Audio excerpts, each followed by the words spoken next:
Profitons de chaque moment de ces nuits, de ces jours. Ramadan est revenu, Ramadan est de retour.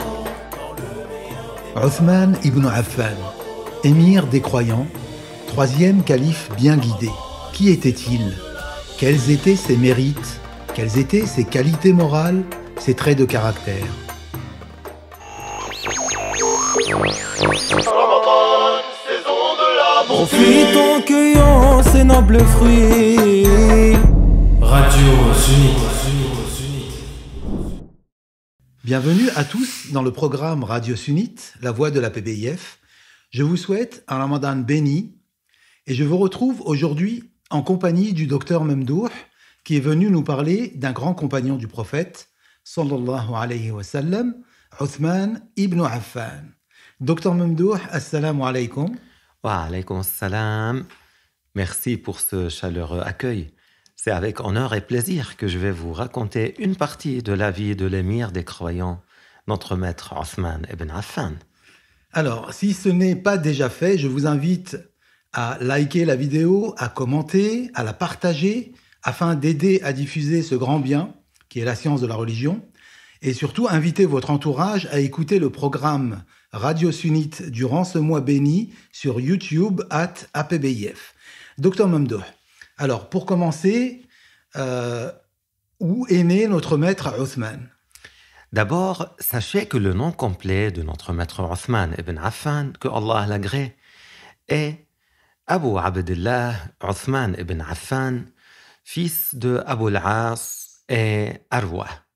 Son ascendance rencontre celle du prophète sallallahu alayhi wa sallam en la personne de Abd Manaf. Il est né dans la ville de At-Taïf 6 ans après l'année de l'éléphant. Il est donc un peu plus jeune que notre maître Mohammed, puisque notre maître Mohammed sallallahu alayhi wa sallam est né l'année de l'éléphant. Et quand est-ce que Othman ibn Affan est entré en islam? Alors, c'est notre maître Abu Bakr as-Siddiq qui l'a fait entrer en islam, que Allah les agrée tous les deux. Il avait alors 39 ans. En fait, notre maître Othman radiyallahu anhu fait partie des premiers à être entrés en islam. Ceux-là que Allah a évoqué par sa parole dans le Coran. والسابقون الأولون من المهاجرين والأنصار والذين اتبعوهم بإحسان رضي الله عنهم ورضوا عنه. Qui signifie? Alors, ce verset qui signifie est les premiers prédécesseurs parmi les immigrants et les partisans et ceux qui les ont suivis dans la bienfaisance, Allah les agrée. Et ils sont satisfaits de ce que Allah leur accorde.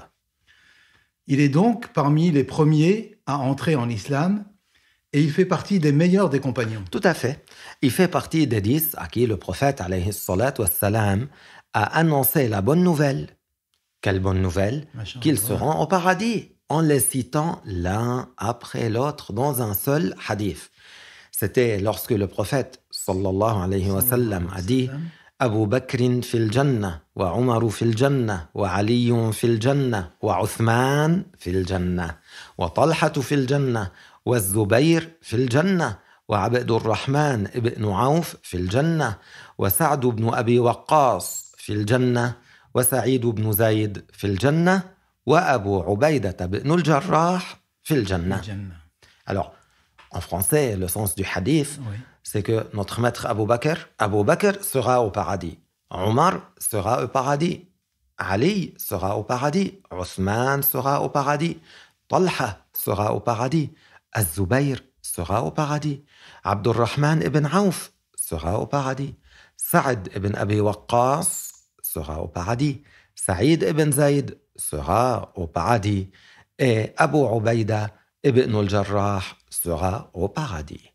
Vous imaginez la joie pour ses compagnons que de recevoir l'annonce de cette bonne nouvelle du prophète lui-même. Sallallahu alayhi wa sallam. Oui, et également, une autre fois, regardez, le messager de Allah, sallallahu alayhi wa sallam, faisait des invocations pour notre maître Othman. depuis le début de la nuit jusqu'à ce que l'aube se soit levée en disant Allahumma Uthman raditu anhu farda anhu, ce qui signifie Oh Allah, je suis satisfait de Uthman, alors agrée-le. Quel homme éminent que Uthman, si le prophète lui-même dit qu'il en est satisfait. Docteur Mamdouh, d'où vient son surnom Dhun Nourayn? Il a été surnommé ainsi, c'est-à-dire Dhun Nourayn, l'homme aux deux lumières. Pourquoi Dhun Nourayn? Oui. Parce qu'il a épousé deux filles du prophète Muhammad sallallahu alayhi wa sallam, Ruqayya puis Kulthum. Et Ruqayya lui a donné un fils, un enfant, qu'il a appelé Abdullah.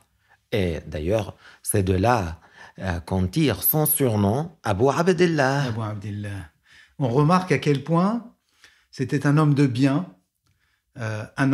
car déjà le prophète lui a annoncé la bonne nouvelle de son entrée au paradis, mais en plus, il lui a également marié deux de ses filles. La deuxième après le décès de la première, comme on le sait. Docteur Mamdouh, a-t-on une description physique de Uthman? Alors, Uthman ibn Affan, que Allah l'agrée, était de taille moyenne, ni petit ni grand. Il avait un beau visage, blanc, teinté de rougeur, la barbe fournie, et il avait de longs avant-bras. Et il avait renforcé ses dents avec de l'or. D'accord. Et donc, on a dit Uthman ibn Affan, troisième calife bien guidé. À quel moment est-il devenu calife? Il a été désigné pour être calife après la mort de Omar ibn al-Khattab, que Allah les agrée tous les deux, 3 nuits après sa mort. Que Dieu les agrée tous les deux. Vous pouvez nous citer quelques mérites de Uthman ibn Affan, quelques anecdotes à son sujet? Oui, bien sûr. Ses mérites sont si importants et les traces qu'il a laissées, que Allah l'agrée, sont nombreuses. On cite notamment qu'en l'an 30 de l'Hégire, il avait craint qu'il y ait une divergence à propos du Coran. En effet, notre maître Abdullah ibn Mas'oud rentrait d'Irak. Et à chaque fois qu'il entrait dans une ville, il entendait une récitation différente du Coran. D'autant plus que les non-arabes s'étaient mélangés aux arabes à l'époque.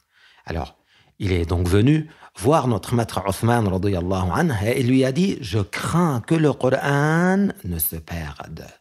Dans le sens qu'il y ait une déformation du Coran. C'était sa crainte.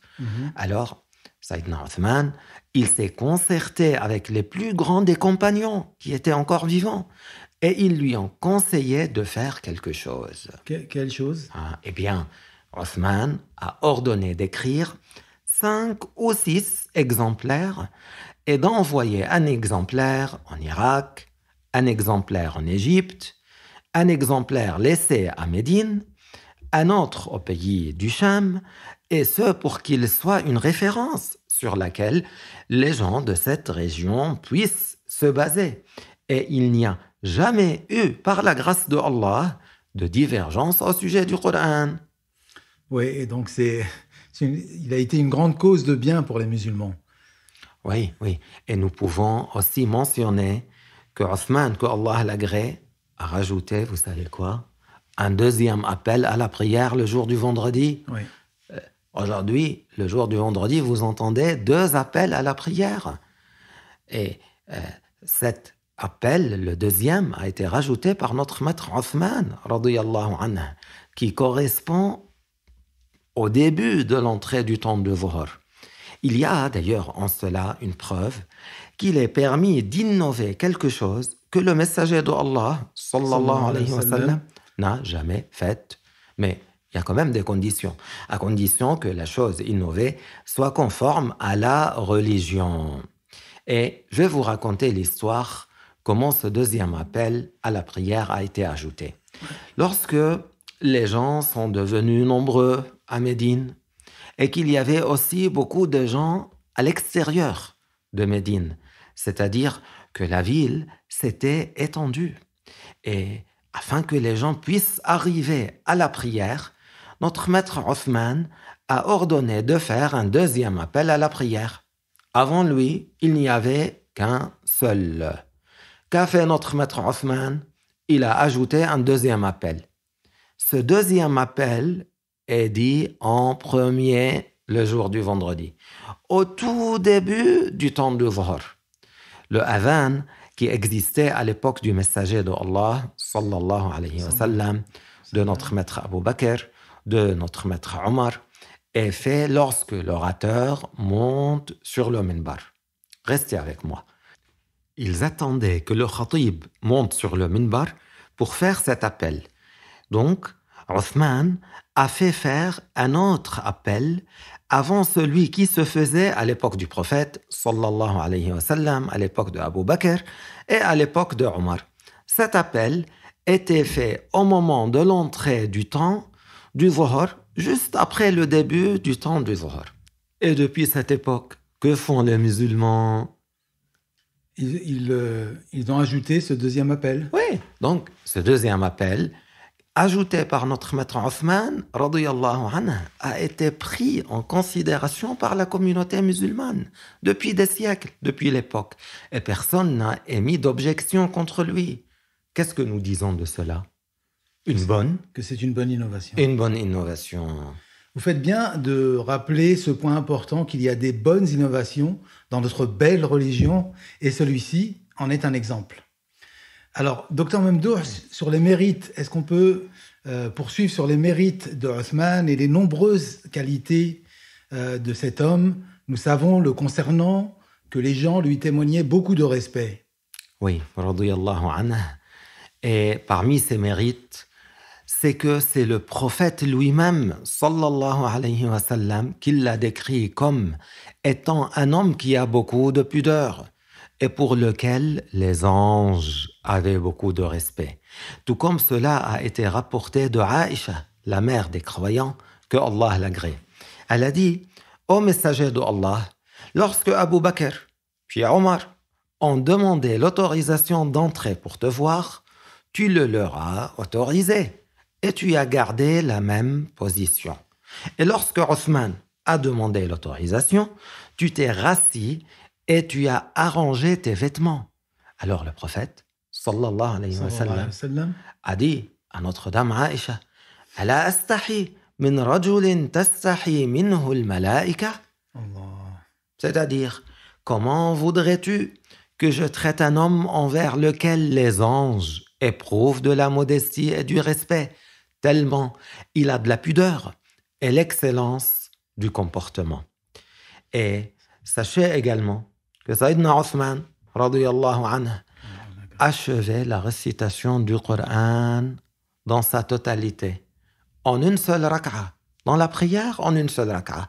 Le fils de Omar, que Allah les agrée tous les deux, a dit à propos de la parole de Allah Ta'ala, أَمَّنْ هُوَ قَانِتٌ آنَاءَ اللَّيْلِ سَاجِدًا وَقَائِمًا يَحْذَرُ الْآخِرَةَ وَيَرْجُو رَحْمَةَ رَبِّهِ قُلْ هَلْ يَسْتَوِي الَّذِينَ يَعْلَمُونَ وَالَّذِينَ لَا يَعْلَمُونَ إِنَّمَا يَتَذَكَّرُ أُولُو الْأَلْبَابِ. Ce qui signifie ou celui qui implore au cœur de la nuit, en prosternation ou debout, craignant la rétribution dans l'au-delà et espérant la miséricorde de ton Seigneur. Dis, sont-ils équivalents, ceux qui ont la connaissance et ceux qui ne l'ont pas? Ne réfléchissent correctement à propos des arguments que ceux qui sont dotés d'une raison saine. Le fils de Omar a dit à propos de ce verset, il s'agit de Othman ibn Affan, radiyallahu anhu. Et radiyallahu anhu, et l'imam Ali a également fait son éloge, n'est-ce pas? Ah oui, notre maître Ali, radiyallahu anhu, a dit de lui, c'était le beau-fils du messager de Allah, sallallahu alayhi wa sallam. Par son mariage avec ses deux filles, il lui a garanti une résidence au paradis. Ali, que Allah l'agrée, a aussi dit, Othman était celui d'entre nous qui entretenait le mieux les liens de proche parenté. et celui qui craignait le plus son Seigneur. Alors, il est certes digne d'éloge lorsqu'on voit ces traits de caractère que vous venez de citer, et tant ses qualités morales sont nombreuses. J'ajoute que, en plus de ce que notre maître Othman, que Allah l'agrée, a rassemblé comme bon caractère, il y avait l'indulgence, la science, Oui.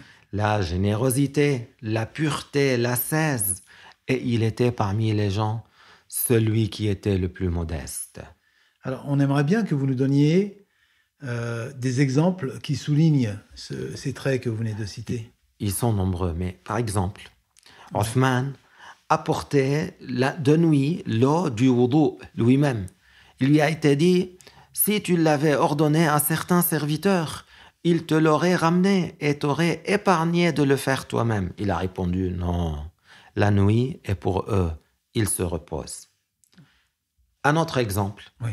Al-Hassan, que Allah l'agrée, avait été interrogé au sujet de ceux qui faisaient la sieste dans la mosquée, c'est-à-dire qu'ils dormaient ou s'allongeaient simplement dans la mosquée au milieu de la journée. Il a répondu, « Il m'est arrivé de voir Othman ibn Affan faire la sieste dans la mosquée alors qu'il était ce jour-là calife. Et les pierres avaient laissé des traces sur ses côtés, sur les côtés de Sayyidina Othman alors qu'il était calife. » Et Sayyidina al-Hassan, il continue, il dit, et on disait, « Voici l'émir des croyants, voici l'émir des croyants. » Allah. On sait également que c'était un homme très généreux au service de la communauté. Oui, radiyallahu anhu. Et il y a beaucoup de choses qu'on peut raconter concernant son ascèse dans le bas monde. Il y a notamment qu'il dépensait ses biens dans la voie que Allah agrée.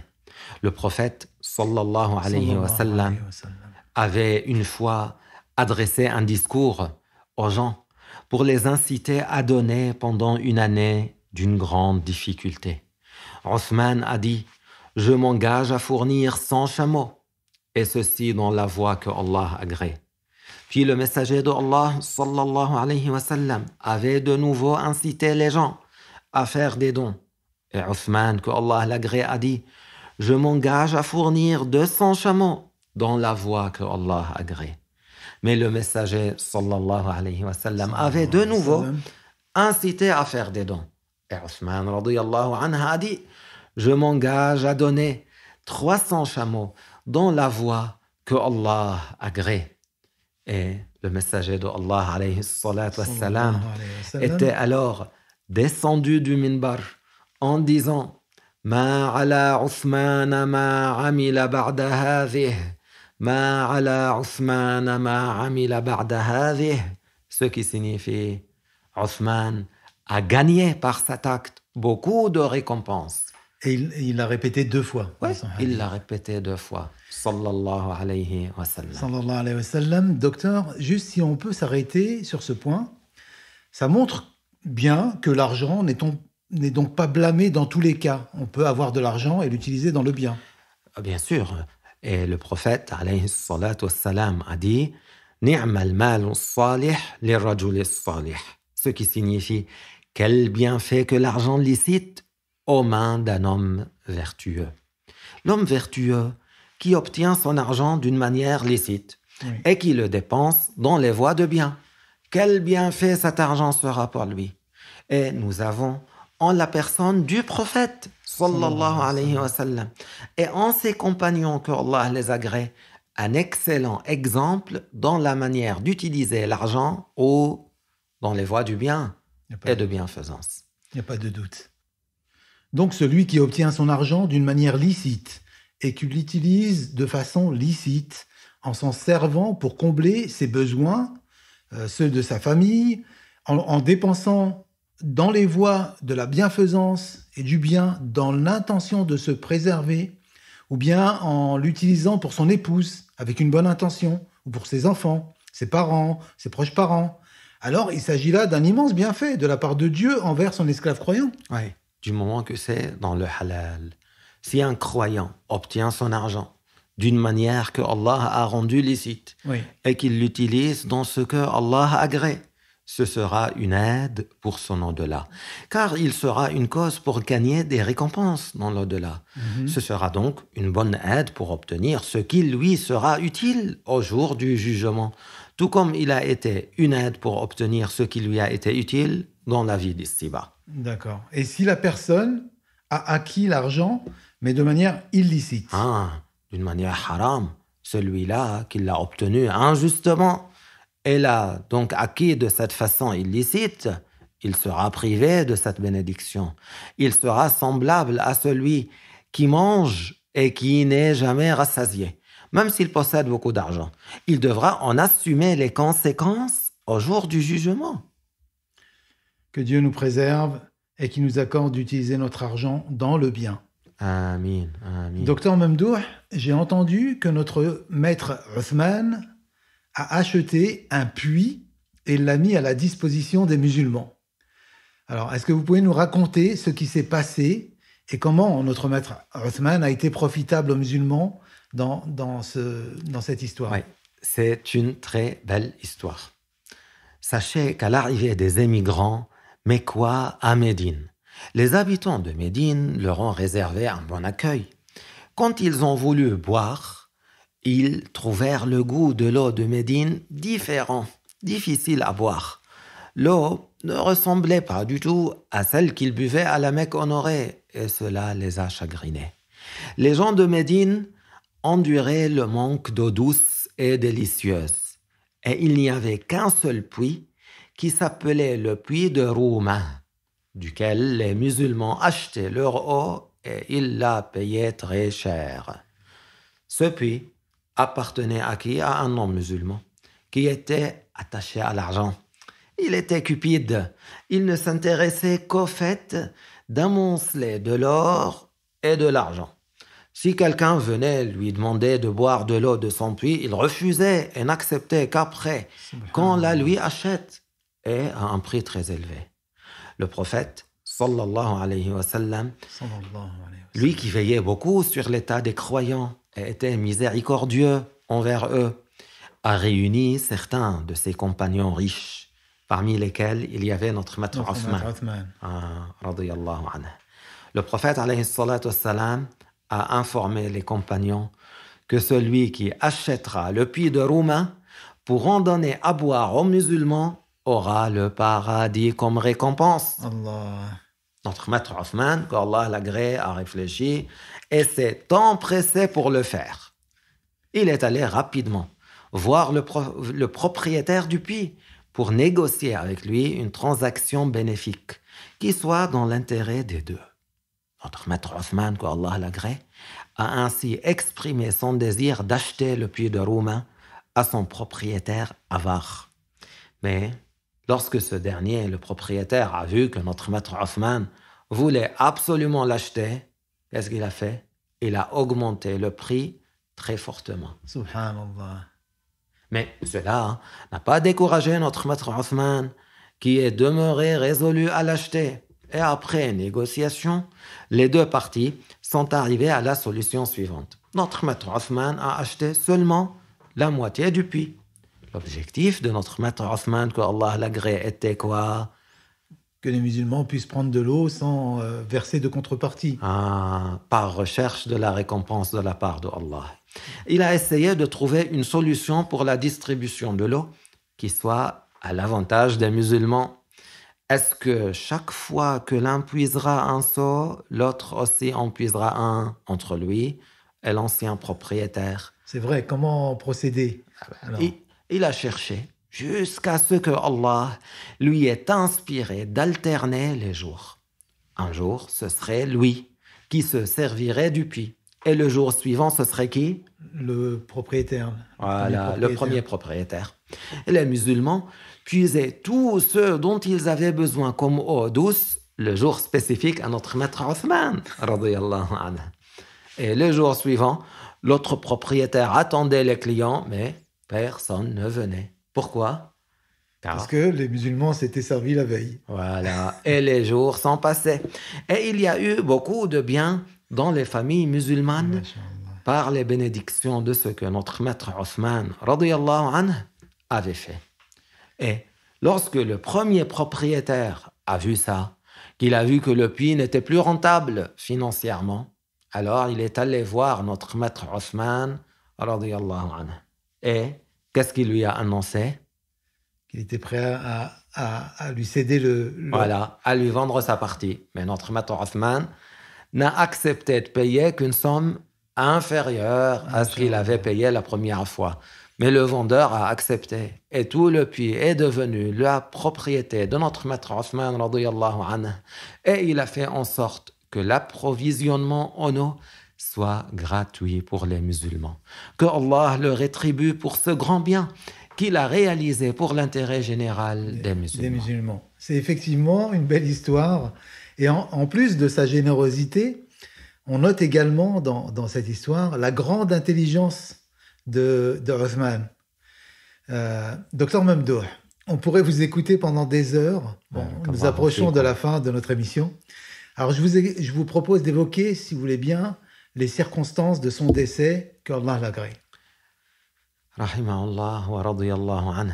Je vais vous raconter ce qu'il s'est passé, mais permettez-moi de dire quelques mots avant, pour rappeler le contexte. On vous écoute. Alors, Abu Huraira, que Allah l'agrée, a dit « Othman ibn Affan a gagné le paradis comme l'a confirmé à 2 reprises le messager de Allah, sallallahu alayhi wa sallam. » Un jour, Abu Musa al-Ash'ari, le compagnon, que Allah l'agrée, était en compagnie du prophète, sallallahu alayhi wa sallam, dans l'une des propriétés des gens de Médine.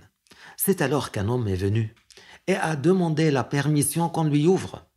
Le prophète a dit à Abu Musa, « Iftah lahu wa bashirhu bil jannah » ce qui signifie « Ouvre-lui et annonce-lui la bonne nouvelle qu'il sera au paradis. » Abu Musa, il dit, « J'ai ouvert et j'ai trouvé Abu Bakr et je lui ai annoncé la bonne nouvelle du paradis. Ensuite, quelqu'un d'autre a demandé ce qu'on lui ouvre. Le prophète lui a dit, « Iftah lahu wa bashirhu bil jannah » ce qui signifie « Ouvre et annonce-lui la bonne nouvelle qu'il sera au paradis. » Et ce fut qui? Omar. Abu Musa dit, « Je lui ai ouvert et je lui ai annoncé la bonne nouvelle. » Ensuite, ce fut un autre homme qui a demandé à ce qu'on lui ouvre et le prophète était allongé. C'est alors qu'il s'est assis et il a dit, « Iftah lahu wa bashirhu bil jannah ala balwa tusibuh » ce qui y a pour sens, ouvre-lui et annonce-lui la bonne nouvelle du paradis après une épreuve qui va l'atteindre, c'est-à-dire dans cette vie d'ici-bas. Et là, ce fut Othman. Et Abu Musa dit, je lui ai ouvert, je lui ai annoncé la bonne nouvelle du paradis et je lui ai rapporté ce que le prophète m'avait dit. C'est alors que Othman a dit, c'est l'aide de Allah que je recherche. Il s'agit de l'épreuve suite à laquelle il a été assassiné lorsque des gens qui avaient semé la discorde avaient assiégé sa maison à Médine, radiyallahu ta'ala anhu, alors qu'il était le calife. Subhanallah, à la fin de sa vie, les discordes commençaient à se multiplier.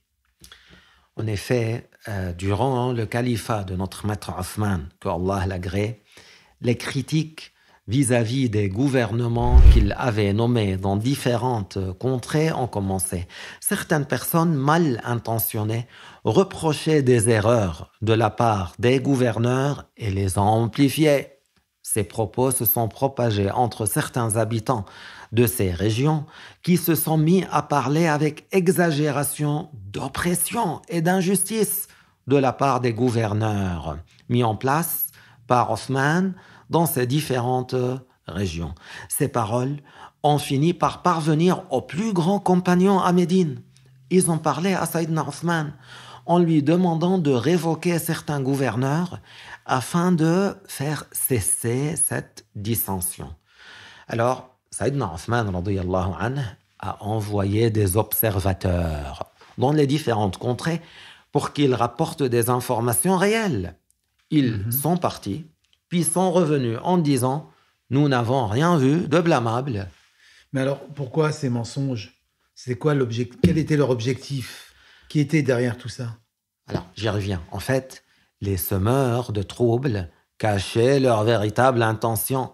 Ils faisaient croire aux gens qu'ils voulaient faire apparaître la vérité et la justice.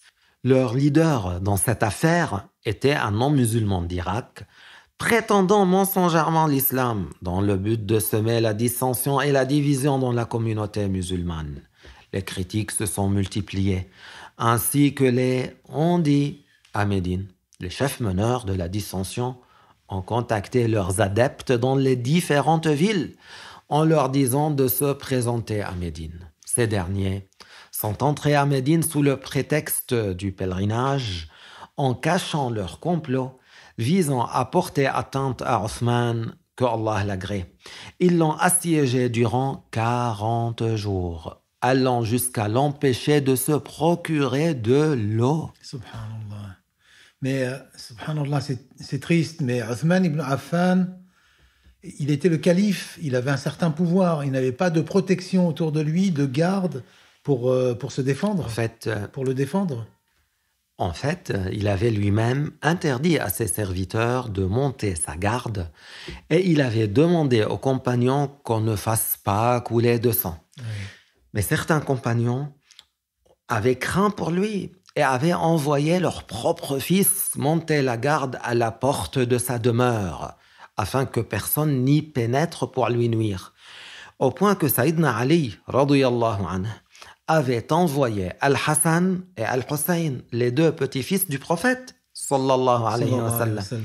Il les a envoyés surveiller tous les deux la porte de la maison de Othman. Ahmad a rapporté de Othman qu'il a dit « J'ai vu hier soir le messager de Allah dans le rêve avec Abu Bakr et Omar et ils m'ont dit « Patiente, tu rompras le jeûne demain auprès de nous. » Demain, c'est-à-dire la nuit suivante. Et effectivement, des individus ont escaladé sa maison en passant par des maisons collées à la sienne. Et les semeurs de troubles ont fini par pénétrer chez lui. L'un d'entre eux l'a frappé avec son épée. Mais son épouse Naïla l'a protégé de son corps. Et des doigts de sa main ont été coupés. Puis ils l'ont assassiné. Que Allah l'agrée.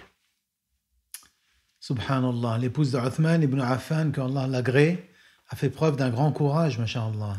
Oui, elle a dit lorsqu'il l'avait assiégé et voulait le tuer, que vous le tuiez ou que vous le laissiez, il veillait toute la nuit et il récitait tout le Coran en une seule rak'a. Radiyallahu anha. Radiyallahu anha. C'était donc la fin de la vie de ce grand homme, ce grand compagnon qui était Othman ibn Affan. Oui, son assassinat eut lieu le vendredi 18 Dhul Hijjah de l'an 35 de l'Hégire. Il était en train de jeûner et de réciter le Coran. Il avait 82 ans et il a été enterré dans Al-Baqiya. La durée de son califat fut de combien? De 12 ans moins 12 jours. Souhaitez-vous, Dr Mamdouh, ajouter quelque chose avant de clore l'entretien? J'aimerais dire à nos auditeurs que Ali, que Allah l'agrée, avait fait une invocation contre les assassins de Othman en disant « La'ana Allahu qatalata Othman fi sahli wal jabal » c'est-à-dire que Allah maudisse les assassins de Othman par mont et par veau. Et aussi que Aïcha, que Allah l'agrée, a dit j'étais auprès du prophète sallallahu alayhi wa sallam lorsqu'il m'a dit Ya Aïcha, law kana indana man yuhaddithuna, ce qui signifie oh Aïcha, si tu trouvais quelqu'un qui nous fasse la conversation. Elle a dit oh messager de Allah, veux-tu que j'appelle Abu Bakr? Il s'est tu. Puis il dit à nouveau law kana indana man yuhaddithuna, c'est-à-dire si tu trouvais quelqu'un qui nous fasse la conversation. Elle a dit je lui ai dit, veux-tu que je demande à quelqu'un qu'on nous ramène Omar? Il s'est tu. Puis il a demandé à un jeune serviteur près de lui. Il lui a dit quelque chose à voix basse, de sorte que Aïcha n'a pas entendu. Et ce serviteur est parti. Aïcha a dit, voici que Othman a demandé l'autorisation d'entrer. Et le prophète l'autorisa. Il entra. Le prophète sallallahu alayhi wa sallam a parlé longtemps avec lui. Puis il lui a dit يا عثمان إن الله عز وجل مقمصك قميصا أي الخلافة فإذا أرادك المنافقون على أن تخلعه فلا تخلعه لهم. C'est-à-dire, Ô Othman, Allah Azza wa Jal va te revêtir d'un habit. Il visait par là le califat. Si les hypocrites te demandent de l'enlever, ne l'enlève pas. Il lui a répété cela 2 ou 3 fois. Nous demandons à Allah Azza wa Jal, nous demandons à Allah de faire que le récit de la vie de ces gens honorables et bienfaisants soit une cause pour éclairer notre chemin, pour redresser nos faux pas et pour améliorer nos états, nos actes et notre caractère. Nous demandons à Allah qu'il renforce notre ardeur à prendre exemple sur eux dans leur manière d'agir, dans la certitude et leur façon d'assurer la sauvegarde. Amin, amin, amin, amin, docteur Mamdouh, barakallahu fikoum, pour le temps consacré avec ce récit émouvant au sujet de Othman ibn Affan, ce calife bien guidé. Quant à vous, chers auditeurs, sachez que vous pouvez réécouter cette interview, vous pouvez aussi la partager à vos proches, et bien sûr, n'oubliez pas de la liker si ce n'est pas déjà fait, et vos commentaires sont aussi les bienvenus. Je vous donne rendez-vous bientôt dans l'émission de Radio Sunnite, La Voix de la PBIF, spéciale Ramadan sur YouTube. Wassalamu alaykum wa rahmatullah wa barakatuh. Profitons de chaque moment de saigner de ces jours. Ramadan est revenu, Ramadan est de retour. Dans le meilleur des mois, durant ce mois honoré. Ramadan, saison de la Profitons de